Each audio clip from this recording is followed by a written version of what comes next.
Ever wondered how Bill Gates, a simple schoolboy from Seattle, became the richest man on the planet? The tale of this extraordinary journey begins in the mid-1960s, when a 13-year-old Bill Gates wrote his first software program. At the time, computers were still a novelty, a far cry from the ubiquitous devices we know today. Yet Gates was already demonstrating a passion for computer programming that would shape his future.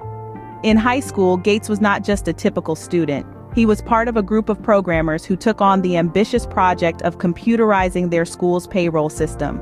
This marked his first foray into the world of practical software application, a field he would later revolutionize. But the young Gates wasn't content with just creating software for school systems. He and his friends formed a company named Traf-O Data, selling traffic counting systems to local governments. This early venture showcased Gates's entrepreneurial spirit, a trait that would become a defining characteristic of his career.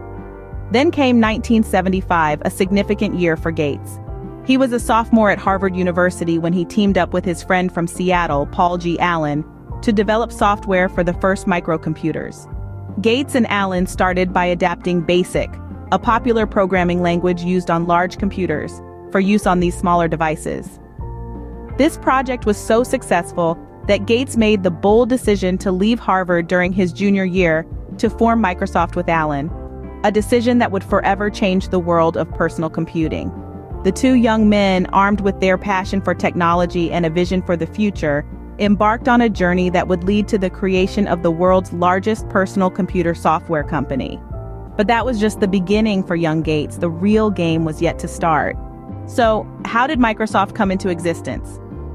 In the mid-70s, the world of computing was a vastly different landscape, dominated by large, expensive machines, accessible only to corporations and academic institutions.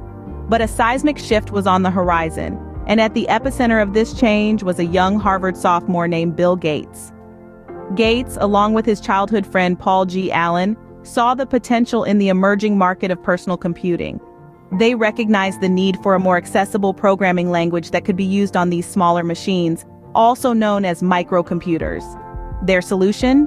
Adapting BASIC, a programming language previously used only on larger computers. This adaptation was a game changer, and it set the stage for what was to come. Their success with BASIC was just the tip of the iceberg. Gates, in a move that shocked many, decided to leave Harvard during his junior year. He was determined, he was focused, and he had a vision. Together with Allen, he founded Microsoft, a company that would soon become synonymous with personal computing. The significance of these early decisions cannot be overstated. By recognizing the potential of microcomputers and making the leap to develop software for these machines, Gates and Allen were not just creating a company. They were shaping the future of technology. They were pioneers in a field that was just beginning to take shape, and their foresight and innovation would pave the way for the digital revolution that was to come. Microsoft's creation marked a pivotal moment in Gates's journey. It was more than just the birth of a company. It was the launchpad for Gates's ascent to becoming the richest man in the world. It was a journey that would see him transform the computer industry, revolutionize how we interact with technology, and redefine what's possible in the digital age.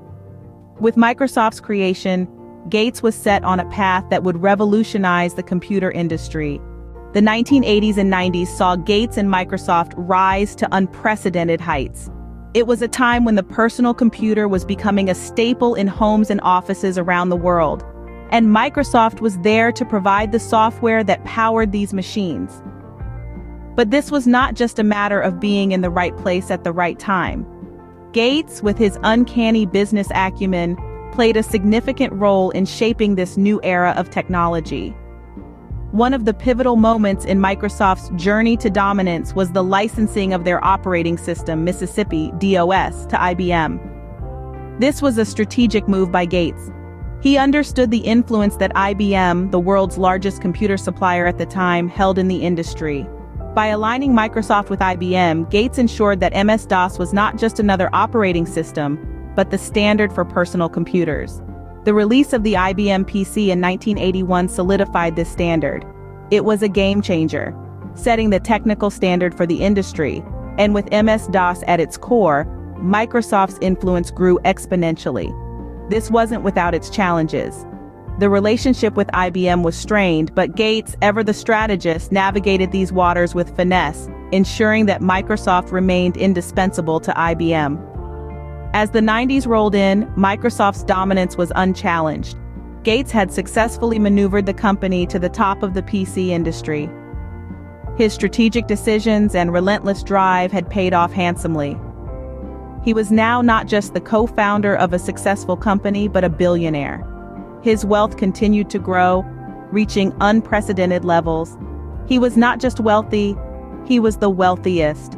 But being the richest man on the planet was not the end of the story for Gates. His vision extended beyond the confines of Microsoft in the tech industry. He saw potential in the power of information technology to improve lives and change the world. And so, as the new millennium dawned, Gates was not just a billionaire, but the richest man on the planet. With great power comes great responsibility, and Gates was no exception. As Microsoft's influence expanded, so did Gates's visibility. He transitioned from the shadowy figure behind the world's largest personal computer software company to a prominent public figure, a transition he embraced with some reluctance. Gates became the face of a new age in technology, a symbol of the transformative power of software. But with this newfound prominence came critique and controversy. The U.S. Justice Department's antitrust division turned its gaze towards Microsoft, scrutinizing the company's practices and Gates' role in shaping them. This legal scrutiny brought Gates further into the public eye, and he found himself navigating a landscape of complex public opinion. On one side, rivals, particularly those from competing companies in Silicon Valley, painted Gates as a driven and determined individual bent on profiting from every electronic transaction. They accused him of duplicity, of maneuvering his way to the top without regard for the consequences. On the other side, his supporters lauded his uncanny business acumen, his ability to adapt swiftly to changing markets, and his insatiable appetite for innovation. They celebrated his dedication to making computers and electronics more accessible and useful through software, acknowledging the transformative impact of his work. In the midst of these contrasting perceptions, Gates remained steadfast.